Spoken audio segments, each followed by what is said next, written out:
A Prefeitura de Belo Horizonte, por meio da Secretaria Municipal de Cultura, apresenta Aqui se Fala, projeto número 1675 do edital Decentra de 2021. Projeto número 1675/2021 do edital Decentra. Oi, esse é mais um episódio da Pai Bola. Nós somos uma agência de histórias colaborativa e comunitária da periferia de Belo Horizonte. Estamos na Vila Semig, no Barreiro de Cima, e é a partir daqui que contaremos nossas histórias.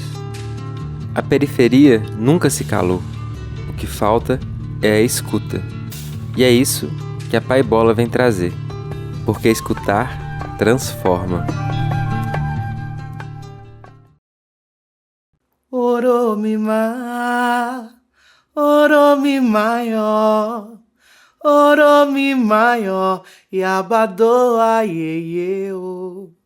Oromimá, Oromimayo, Oromimayo, Yabadoa Yeyeo. Yeye, yeye, yeyeo. Como toda viagem, como todo ciclo, as águas ensinam, nos devolvem nossas histórias que são criadas pelo caminho.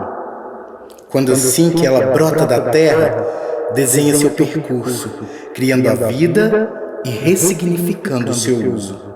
Criando assim povoados, cidade, países, nação, como os rios que regam a capital, percorrem pela marginal e hidratam todo o meu coração. Como as águas que rolam, como as moças da serra, criam horizontes e reinventam toda forma de vida que viaja nessa esfera terra. Mas assim, o Barreiro, né, todo mundo brinca e é verdade, mas ele é mais antigo do que Belo Horizonte, que antigamente era a Fazenda Barreiro, mas ali em 1880 essa Fazenda Barreiro ela vai passar por uma divisão, e aí né, a movimentação dos donos na época, entre o famoso Barreiro de Cima e Barreiro do Sul, né, Barreiro de Baixo, que aí esse barreiro, antigamente chamava Norte Fazenda do Peão, que é o Barreiro de Baixo, o Barreiro das Indústrias, Olaria, etc. E, né, de forma engraçada também, mas Sul Fazenda do Barreiro, é onde está Santa Helena, Teixeira Dias, Cardoso, né, Urucuia, Pongelupe. A gente tem em 1907 a criação da colônia agrícola Vargem Grande na Fazenda Barreiro. O que é isso? Na época, para incentivar, né, para abastecer a nova capital, eles fizeram um acordo, né, um programa, o governo estadual e municipal, para estimular a vinda de colonos para cultivo agrícola aqui na região. E aí é importante a gente notar que esses colonos, né, o que a gente vê na escola, português, italiano, alemão, etc., mas aqui, né, até por ser fazenda, aqui também já existia essa prática, e provavelmente, né, práticas escravagistas na época, mas já haviam pessoas aqui que cultivavam, e aí vem esses colonos com a proposta, né, também de trabalho para poder produzir e abastecer Belo Horizonte. E por que, né, o Barreiro tem essa vocação, essa fazenda, todo esse incentivo aqui? É uma caixa d'água, né? Assim, a gente está bem próximo ali da Serra do Rola Moça, é uma regional que ela tem diversas nascentes, cursos d'água, brejo. Então é uma região que tem uma riqueza, né, hídrica muito grande, que inclusive hoje ela está ameaçada aí com essa história do Rodoanel. E aí a gente pula um pouquinho ali para 1948, quando vai ter a criação de fato da cidade satélite do Barreiro. A gente tem também ali 2 anos depois a aprovação do loteamento nessa cidade satélite do Barreiro, em 1950. Então aí começa a ter o traçado, principalmente ali do Barreiro de Baixo, onde hoje tem o centro do Barreiro, né, o centro comercial, vamos dizer assim. E em 1954 faz, né, a inauguração da Mannesmann, que a gente chama aqui, né, de Mannesmann até hoje, apesar dela ter sido vendida e revendida para franceses, japoneses, né? A gente já nem sabe mais quem que é o grupo controlador, mas por ser uma siderúrgica de grande porte, ela atrai muitos trabalhadores da zona rural. E aí o legal é que esses trabalhadores, né, muitos trazem também práticas cotidianas que eles tinham nessas cidades, né, até também ali passadas, às vezes, de geração para geração. E o Barreiro foi adquirindo essa cara que a gente vê hoje, né, uma cidade dentro da cidade praticamente, mais de 300 mil pessoas. As histórias que se precipitam em mim vêm rodeadas de contra-histórias. Como o grito que a serra deu quando tentou se ver, mas não se reconheceu. No espelho d'água enxergo carros, casas e 300 mil viventes correndo e desesperados. Então a montanha gritou. Então esse chão tremeu.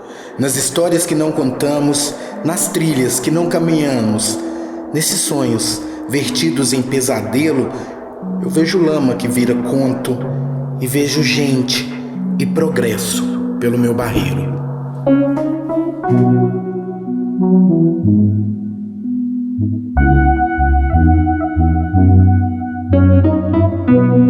Uma das naturezas mais interessantes que eu já vivenciei foi as nascentes que tem na Serra do Rola Moça, na divisa aí do bairro Mineirão e Primavera. Uma água límpida, natural e poderosa.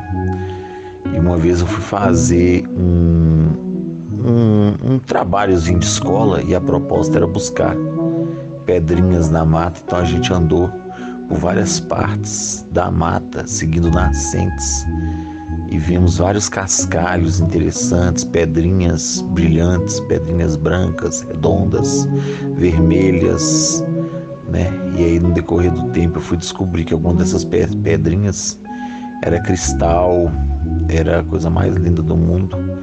E esses cristais poderiam ser transformados em vidro, né? Pelo formato e o brilho que tinha. Eu acho bonito o voo dos tucanos aqui. É praticamente todo dia eu vejo. De manhã indo para a serra, para o Rola Moça, em busca de comida, e de tardezinha o voo de volta para o ninho. Pela direção que eles voam, eu imagino que os ninhos ficam na mata do Júlio Kubitschek. Passa um casal com 2 filhotes e às vezes o bando inteiro. Ontem eu vi uns 12 voando. Não era um bando, era uma frota de tucanos. Foi muito bonito. Pelo meu pai ter tido bar aqui na Barão de Monte Alto, né, logo no início, um Efraim Bar, que era o rei do frango assado. Eu brinco que eu sou o príncipe do frango assado, porque meu pai era o rei do frango assado. A gente morava numa chácara aqui no Barreiro, então era muito rural mesmo, né? Imagina isso em 1985. Minha família morava ali na rua Régulos, que é uma rua que está na margem esquerda do córrego São Clemente. Tinha dia que ele era azul, tinha dia que ele era vermelho, tinha dia que ele era amarelo, verde, porque tinha a fábrica de tecidos aqui em cima, na Barão. Ainda tem. Separado pelo rio, eu tô atrás do bosque, que é a Francesa, né? Que tinha de histórico lá do casarão, que eu lembro da minha infância de ainda ver os muros que eram da época colonial. Tinha laguinhos lá de nascente que a gente na infância pegava os peixinhos para tentar criar. No bosque tinha uma reentrância assim na terra, que começava na altura assim, né, natural do terreno, e entrando terra abaixo, e ia parar exatamente embaixo de um pé de aquela gameleira. O pessoal falava que era um meteoro que tinha caído. Então, assim, eu achava que era um lugar de uma energia, que era uma coisa cósmica. E aqui, o ar, neste pé de serra, perto da Serra do Rola Moça, perto da Serra do Cachimbo, você vê nitidamente a diferença do ar. Mas para mim é o prazer de estar chegando na região e avistar a serra. Parece um ser vivo, né? Porque ela realmente ela sempre está de uma cor diferente. Se está chuva, ela está azulada. Se está seca, ela está amarelada. Mas de longe, quando você vê a serra, que é a Serra do Cachimbo, mas de longe você vê exatamente um rosto. Dá para ver a testa, os olhos, toda a curva de um rosto. Antes de frequentar o Barreiro, todas as vezes que eu passava, via, eu falava assim, olha, é o rosto de Deus. Nossa infância ela foi desenvolvida nas áreas verdes do Barreiro, que nós mobilizamos a comunidade e juntos criamos alguns parques, né? Parque das Águas, por exemplo, ele fez parte da minha infância. E a nossa mãe passeava com a gente e ensinava para a gente a importância da preservação dessas plantas e, além disso, qual que era a propriedade de cada planta. Essa planta, o nome é tal, serve para curar tal doença. E ensinava para a gente como fazia os chás, como fazia os ungüentos, como que fazia os banhos. Tem algumas plantas que são também utilizadas para harmonizar os ambientes internos, né? E hoje nós somos referência no Barreiro sobre a questão dos cuidados das plantas do sagrado, né? Não só eu, como a minha família inteira, a Rita, né? Sempre demos oficinas para ensinar as crianças, a comunidade em geral, a se cuidar a partir das plantas do sagrado. Eu nunca imaginei que um dia eu fosse ser chamada do plano astral para trabalhar na Umbanda.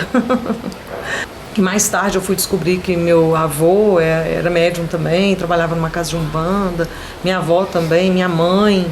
E aí quando eu for para esse primeiro centro, eu comecei a ter contato com as ervas.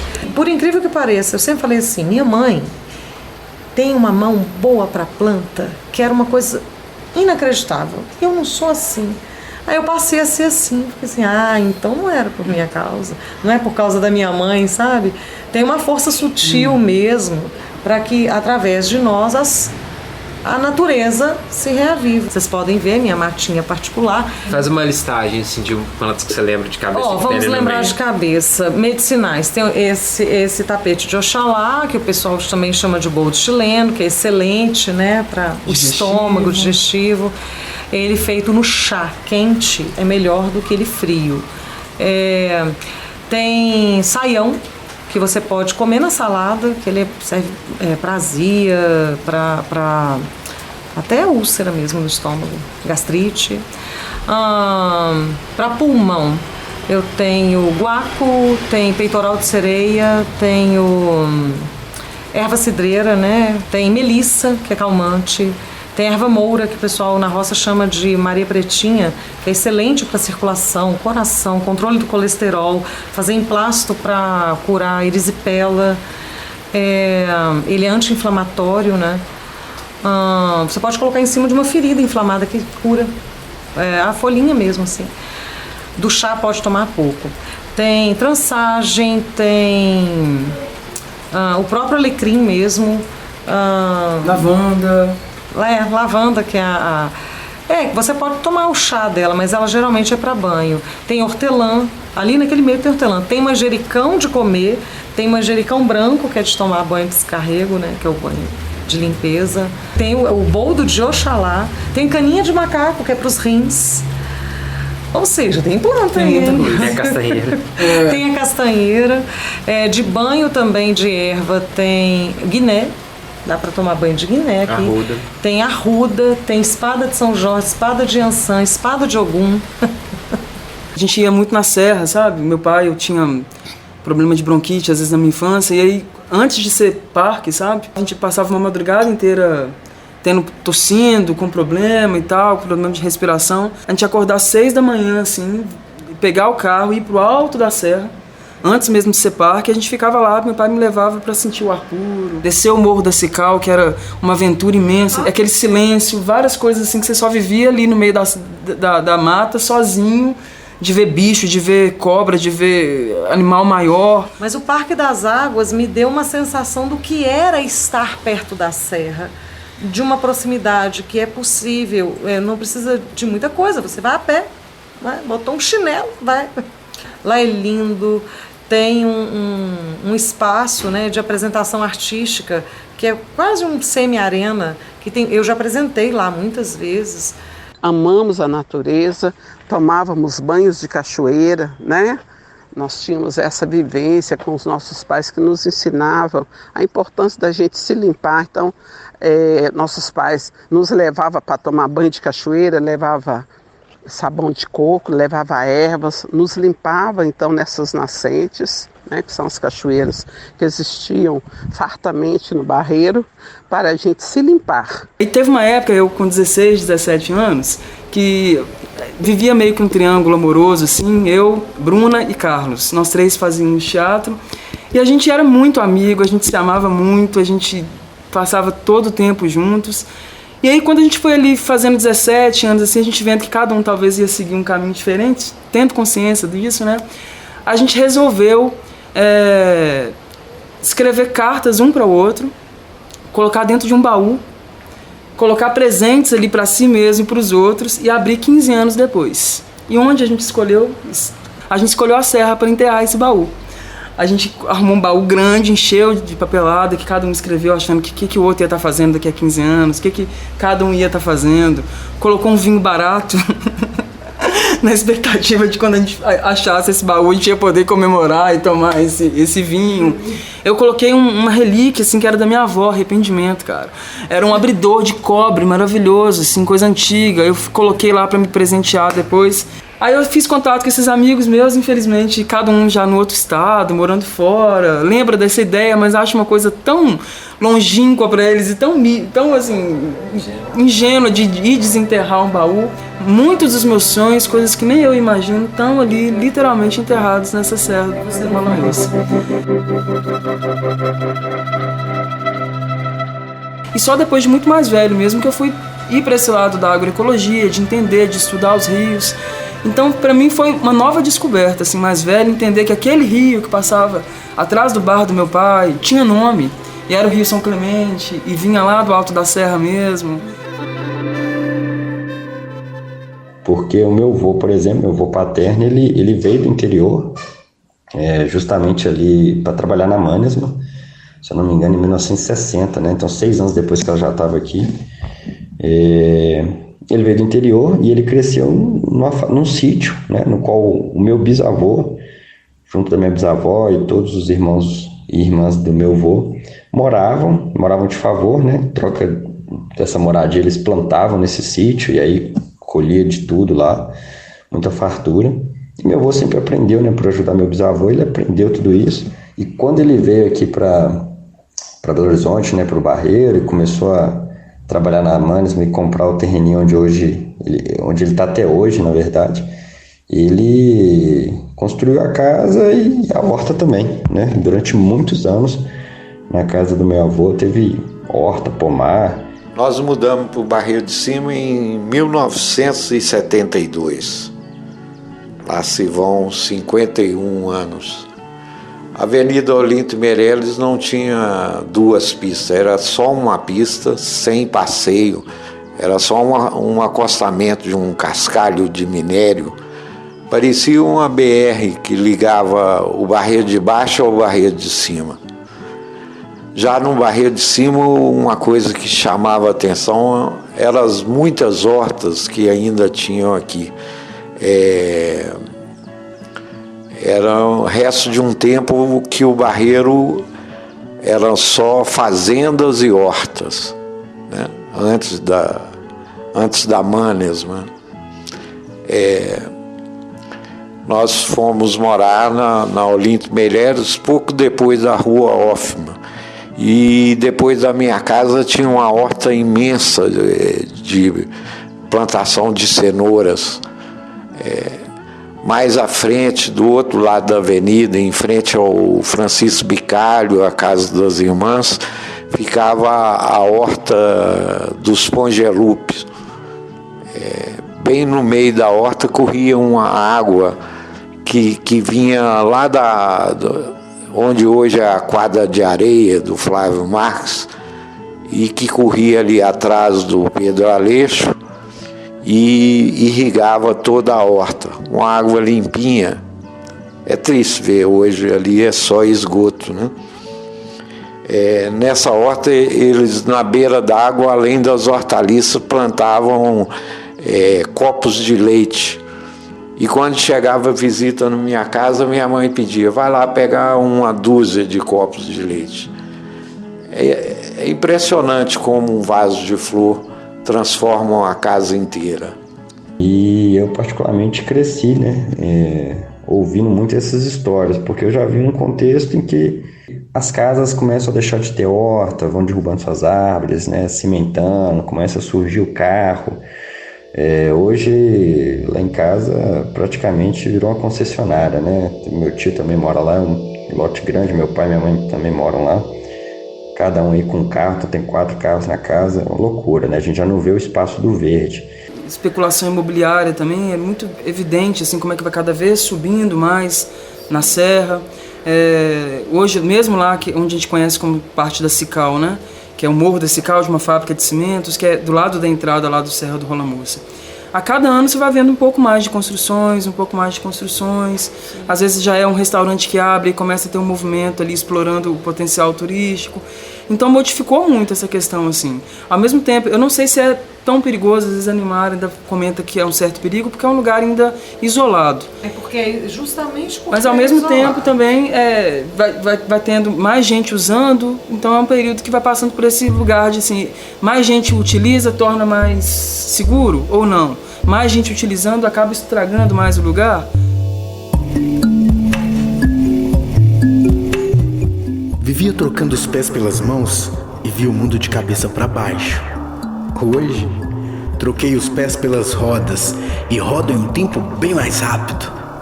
Mas ainda vivo lá, nas memórias que guardo e nas histórias a contar. Contando história, a gente mantém vivas as lembranças e se lembra até que para continuar a gente tem que preservar.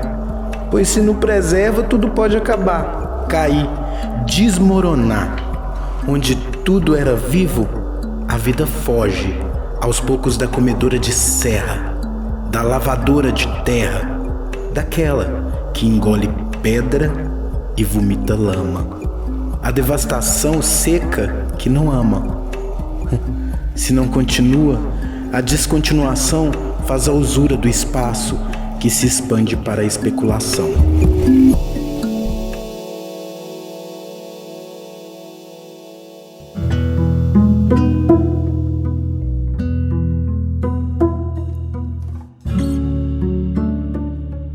O mais importante é que a gente desenvolva consciência ambiental nos estudantes, fazer uma parceria com as escolas e que essa juventude, esses adolescentes abracem essa causa, aprendam a cuidar da natureza, aprendam a se cuidar e com isso nós vamos estar preservando o planeta.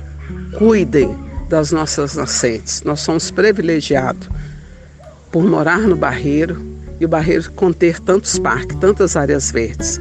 E aí, para poder melhorar essa natureza, o interessante é reduzir o busão e ligar o metrô. Acho que quando eu falo de natureza, eu falo de reciclagem também, que é forte. E falo principalmente da reutilização de espaços que antigamente eram abandonados no Barreiro. Fui voltando essa prática ali, né, pro território, dentro da casa, né, assim, com vaso de planta, né, e aí o que eu pude transformar ali de floresta eu fui fazendo, com vários experimentos, plantando feijão, mamão, medicinais, né, as paisagísticas, e a partir daí eu fui conhecendo no bairro, né, coletivos que estavam tocando essa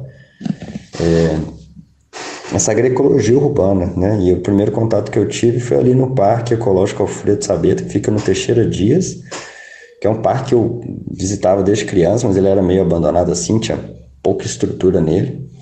E aí no meio da pandemia, fazendo ali um trabalho de campo, de reconhecimento de máscara e tudo mais, naquela situação de medo, e eu acho que também é muito engraçado, né, o momento em que a gente parar para pensar, a natureza estava ali dando um chacoalhão na gente, né, de olha, vamos repensar aqui as coisas, e aí eu descobri esse coletivo que chama Pracinha de Comer, que estava plantando no espaço. Então, né, num local, o parque ele tem 54 mil metros quadrados, desse espaço todo só existe uma pista de caminhada e uma academia a céu aberto, uns brinquedos de pneu, e o coletivo veio plantando, né, então assim, muita árvore exótica, frutífera, e o intuito é transformar ali o espaço num local onde você pode estar andando, fazendo atividade física, né, uma caminhadinha, ou lazer ali com sua família, E você estende a mão, tem ali uma manga, né? Tem um mamão, tem uma banana, tem um feijão andu, tem uma vinagreira, tem um almeirão, tem um alface, e tudo isso tem lá hoje. Então é um coletivo que hoje está com quase 6 anos, e ele é tocado por pessoas que estão ali no entorno mesmo, né? A comunidade que foi se juntando de maneira voluntária para dar sentido àquele espaço. E a agroecologia urbana, ela é muito isso, né? Ela dá uma função social para espaços vazios, né? A gente está ajudando, inclusive, a cumprir o que diz a Constituição de 88, que todo espaço, toda terra, né, ela tem uma função social, ela tem que cumprir uma função social. Se não é a moradia, né, que ela produz alimento.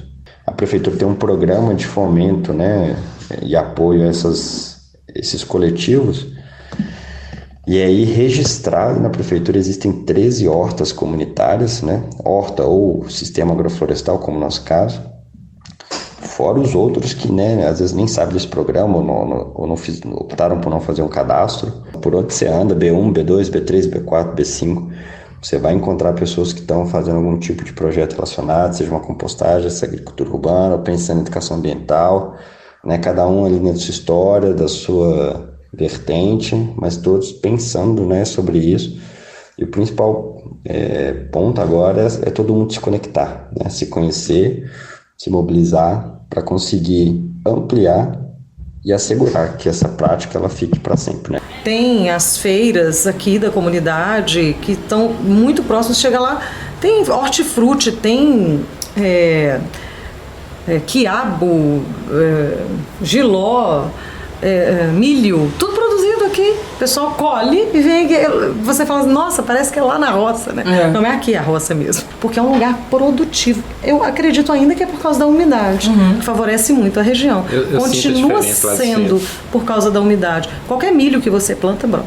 E hoje já existe um traçado assim de uma rede de agroecologia que ela visa fazer troca mesmo, bate-papo, um apoiando o outro. Tem muita horta dentro das escolas aqui do Barreiro, então como é que a gente pode trazer essa juventude, né? Hoje a maioria dos coletivos, ele tem pessoas mais idosas que tem um tempo, né, ali da terceira idade, que tem um tempo mais tranquilo para poder dedicar, mas a gente quer trazer essa juventude, principalmente para poder voltar esse contato, né? Assim, entender que o espaço ele é nosso, ele é para a gente e para os nossos também, né? Quando a gente bate uma enxada no chão, a gente está falando, olha, aqui é onde eu vou construir a minha realidade, né? E isso é muito potente, isso é muito forte. Então, vamos nos cuidar, vamos desenvolver ações para desenvolver jardins sagrados em nossos quintais, alimentar as nascentes que existem na Vila Semig, né, no Conjunto Esperança, no alto das antenas, plantando na cabeceira dessas nascentes, não poluindo, não jogando esgoto, lixo, e sim, desenvolvendo um projeto de educação ambiental. Saravá. Sinto falta dessas experiências, dessas caminhadas, né? Ó, o computador avisou, chegou a hora de eu partir, porque a natureza do Barreiro me espera. Fui. Quando eu era criança, minha mãe cantava pra mim uma canção em Yorubá, cantava pra eu dormir. Uma canção muito linda que o seu pai te ensinou, trazida da escravidão e cantada por seu avô. Era assim: Oromimá, Oromimaió, Oromimaió, Yabadoa ieieu.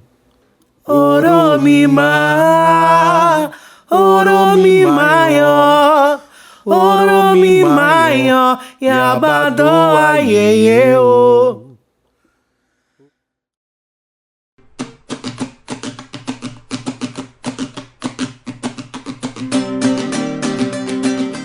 A Paibola tem um lado didático também.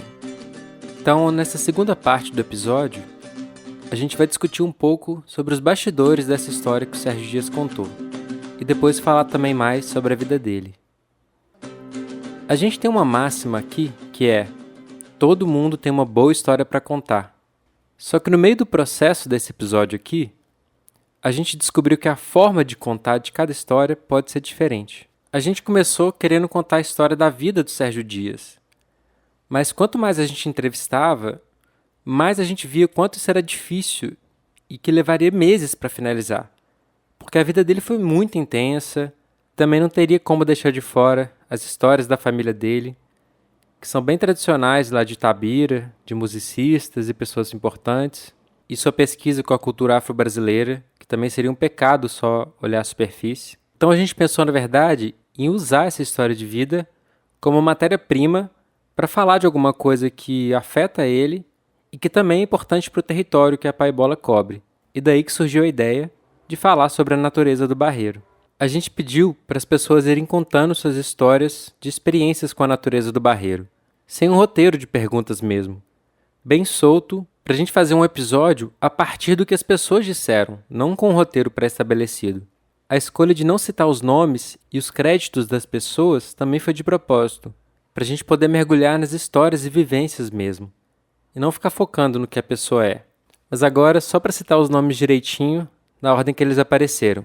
Teve o Lucas Coimbra, que faz parte do projeto Pracinha de Comer, o Russo APR, que é um rapper, produtor, ator e um pedagogo e agora parceiro da Paibola, o nosso Gilson Fubá, aqui da Paibola, o Elton Monteiro, que cresceu no Barreiro e hoje está na Betânia com várias ações socioculturais, tipo o Coletivo 1207 e o Bloco Betânia Custosa, a raizeira Isabel Góes Cupertino e a Nilmara Gomes, diretora da Casa de Arte Sabiá.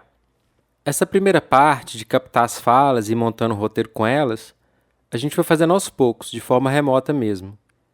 Depois que a gente já tinha uma coisa redonda, eu e o Sérgio a gente se encontrou, direto na ilha de edição, pra gente já ir criando, gravando e editando as intervenções do Sérgio. O que eu fiquei muito de cara é como é que ele consegue em poucos minutos entrar num estado criativo e criar uma poesia musicada em poucos minutos. Eu acho que isso veio muito da poesia, né? Eu nasci ali na poesia. E a poesia, ela é muito intimista, ela é muito solo mesmo, sabe? Ela é a poesia. E eu, por ter trabalhado poesia desde sempre, eu venho com essa ideia, é uma coisa, é de jeito mesmo, sabe? Sim. Eu tento. Só que é difícil, eu não consigo. Eu acho que eu desenvolvo melhor, sabe? Quando eu tô sozinho, por exemplo, né? Na cena ali, sabe? Dito isso, agora só resta deixar o Sérgio contar um pouco mais sobre sua vida. O áudio às vezes varia um pouco, porque foram gravados em momentos diferentes, mas dá para ouvir perfeitamente. Então, eu sou Sérgio Dias, eu sou de Itabira, moro aqui em BH já tem 5 anos, e vim pela arte, né? Porque desde Itabira, desde criança, que esse é o meu foco, né? Eu já saí de casa por causa desse foco. Aí vim aqui, graças a Deus, tenho conseguido, sabe, alcançar alguns espaços que eu, sinceramente, eu achava que nunca eu ia conquistar tais espaços e que hoje, graças a Deus, aos poucos, e graças aos orixás principalmente, né? Então, eu acho que começou na escola, né? Os teatros de escola. Qual escola? Didi Andrade. Eu estudava no Didi Andrade, era pertinho da minha casa. Didi Andrade? Didi Andrade, professora Didi Andrade. E ali eu comecei a expressar de primeiro a arte fazendo teatro. Aí os grupos de teatro da escola, os trabalhos, tudo. Eu ia e daí foi abrindo o leque, né? De um teatro ali, eu fui convidado para uma outra coisa, até que eu fiz uma apresentação que o prefeito da cidade e o superintendente da Fundação Cultural estavam. Aí me viram, na época estava começando o projeto Drummondzinhos, que era um projeto para crianças e adolescentes que divulgaram vida e obra de Drummond, inclusive fora do país. Aí rolou o convite, daí eu acho que foi o maior salto, assim, para eu começar a me profissionalizar mesmo, sabe? Começar a fazer trabalhos grandes, sair fora mesmo dali de Itabira, do Caminho Novo, para o mundo. A gente rodou o Brasil quase inteiro, e Portugal, Itália, Espanha e França, com o projeto, sabe? E foi lindo demais. Isso a gente estudava história de Drummond, estudava poesia de Drummond, estudava interpretação de texto, estudava contação de história, teatro, voz, tudo. E estudava o dia inteiro. Sim, e estudava o dia inteiro, tinha que ter nota boa na escola para continuar no projeto, mas a gente viajava muito. A gente quase não ficava muito na escola, ainda mais no período de 2002, que foi o centenário de Drummond, a gente quase não via escola, então a gente teve reforço escolar. Na verdade, desde pequeno, eu já sabia o que eu queria. Então, quando eu entrei nesse projeto, eu já sabia que ia ser uma oportunidade de fazer contatos, sabe? De expandir mesmo o que eu queria, e foi o que eu fiz, sabe? Eu fiz muito contato aqui em Belo Horizonte, que depois culminou, sabe? Nas aberturas de portas para mim hoje, aqui. Muito contato na Europa também, entendeu? Então, eu acho que isso aí foi o mais legal de tudo, fora o aprendizado, né? Lógico. Claro. Que isso aí é o que ninguém vai me tirar, foi tudo que eu aprendi ali. Então, saindo do museu, eu dei um rolê, fui para Ipatinga, fiquei em Itabira um tempo, mas sempre fazendo meus shows aí. Passei um tempo fazendo barzinho, que é uma escola muito grande também, sabe? Aí fazendo barzinho em Ipatinga, em Itabira, em Monlevade, sabe? Dei uma rodadinha ali na região e depois vim para Belo Horizonte, que eu fiquei. E de que quebrada de Itabira? Que então nós somos do Caminho Novo. Caminho Novo?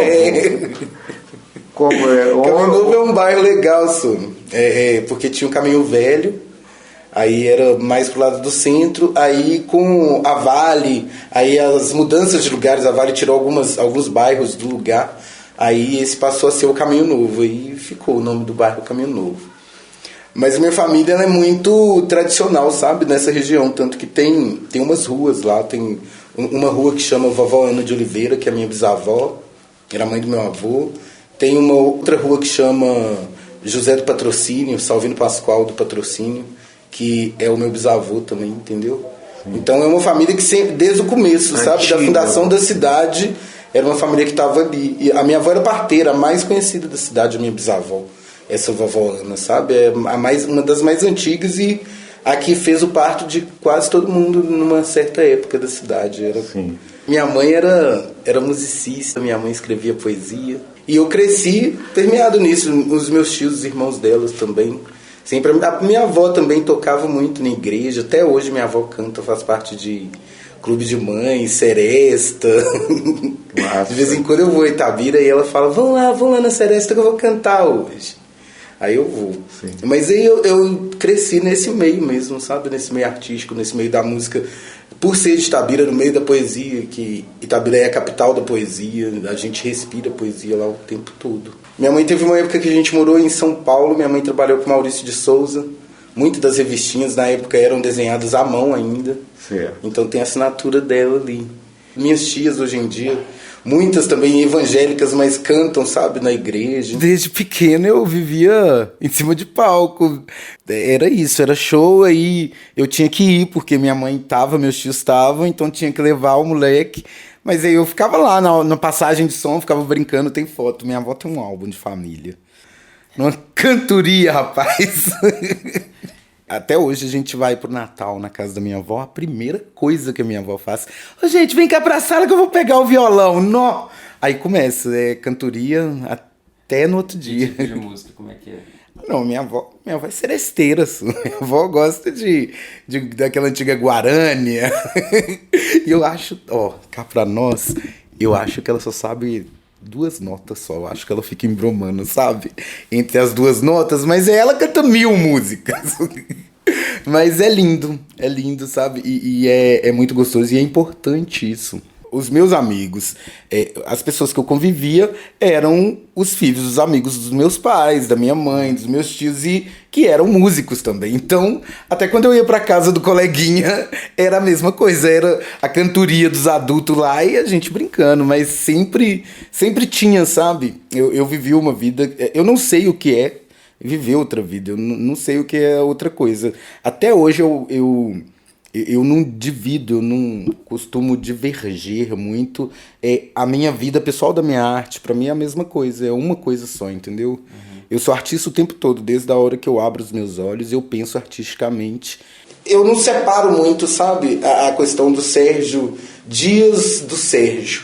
Eu vivo a minha arte, eu faço uma arte de protesto, eu respiro, eu ando a minha arte. Eu visto a minha arte, entendeu? A minha voz, ela é parte principal do meu corpo político, da minha pessoa e de como eu me coloco nos lugares, entendeu? E de como eu quero ser lembrado também nesses lugares que eu me coloco. A minha voz é Exu, é a boca que tudo come, é a própria comunicação. Exu é comunicação, Exu é a grande boca do mundo. Hoje em dia, o meu trabalho ele se resume a uma pesquisa de vida mesmo, sobre a ancestralidade africana, que é onde eu aprendo a minha ancestralidade, eu aprendo o que tentaram tirar de mim, que é a minha cultura, a minha história, e repenso muito para construir o afrofuturismo, porque eu acho que o futuro do negro, sabe, tem que ser muito bem pensado, porque a gente não se enxerga nos futuros que a mídia traz, que as pessoas, sabe, estão acostumadas. A gente não está nesse futuro e é muito importante para a gente, sabe,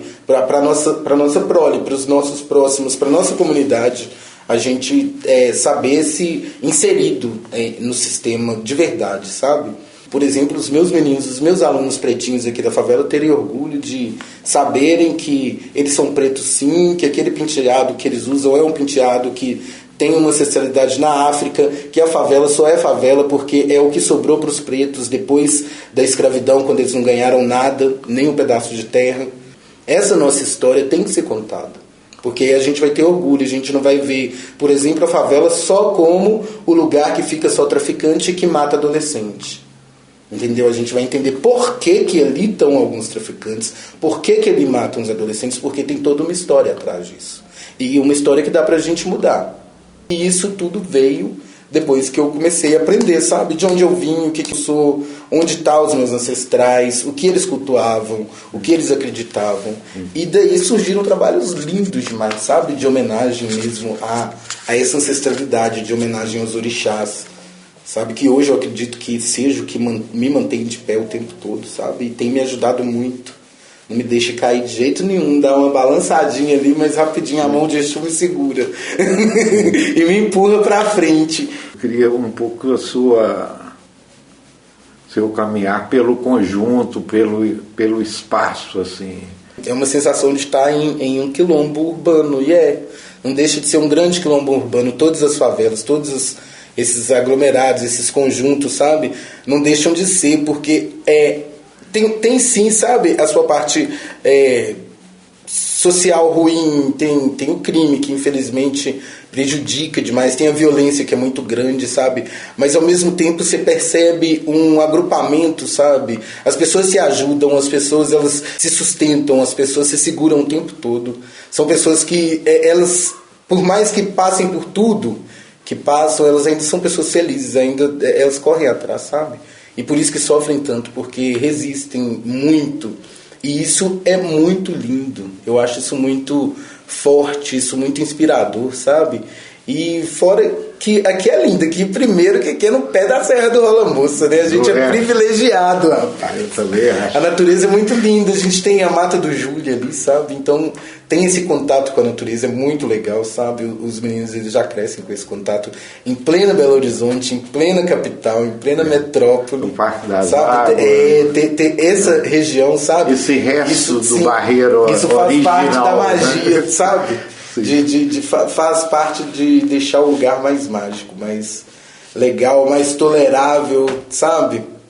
E é isso, muita gente muito boa. Hoje eu tive uma aceitação muito tranquila, sabe? Na comunidade toda, todo mundo gosta de mim pra caramba. Onde eu passo, eu cumprimento, ei professor, ei Sérgio. E fiz muitas amizades, sabe? Gente de verdade que eu vou levar pra vida inteira. Em Itabira eu já tinha trabalhado em algumas ONGs, já tinha trabalhado com esse público-alvo, sabe? Só que aqui foi maior, eu acho que o contato, sabe? A realidade, até mesmo de depois eu vir morar aqui na comunidade, sabe? E conhecer, enxergar de perto a realidade. Eu acho que isso me tocou muito mais e me fez querer trabalhar muito mais em prol, sabe? Dessas crianças, em prol do conhecimento, em prol de quebrar alguns paradigmas, de reconstruir uma cultura, sabe? É nas crianças, é nos meninos, e por que não começar isso em uma favela, sabe? Com quem é mais atingido, com quem é mais afetado. Mostrar para esse pessoal que existe outra realidade também, sabe? Existem outros meios de chegar, sabe? E é uma das coisas que o sistema não permite que eles saibam. Para continuar vivo mais tempo, para sobreviver mais tempo, sabe? Eu acho que a nossa grande luta aqui na Terra é essa. É a luta pela sobrevivência, é a luta para continuar, para permanecer mesmo. E se não for permanecer na carne, pelo menos permanecer no que a gente fez, sabe? Na lembrança de alguém ou de um coletivo maior, sabe? Mas sempre com alguma coisa boa que a gente fez, alguma forma de tentar mudar essa porra aqui, tal.